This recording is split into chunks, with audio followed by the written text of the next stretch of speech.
And what's delighting me about our discussion this morning is that we haven't just spoken about Boris.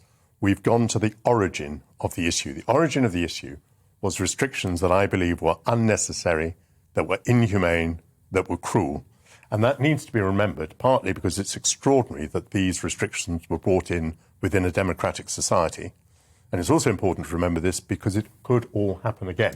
And it could, Michael, but I mean, I have said to you when we've been discussing this, as someone in government at the time, as someone who was being told, if you don't do this, so many people are going to die.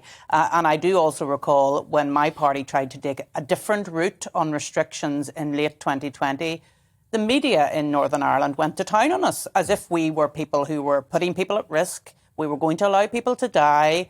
And actually, it was a real feeding frenzy. And that's why this discussion matters, because we have to offer some protection to politicians in the future who may face these decisions again. And I don't think we ever properly, as a nation, examined the possibility of having a targeted approach, of saying, look, for the vast majority of people in this country, COVID does not present a serious threat. It only presents a serious threat to a small minority of people, elderly people, vulnerable people.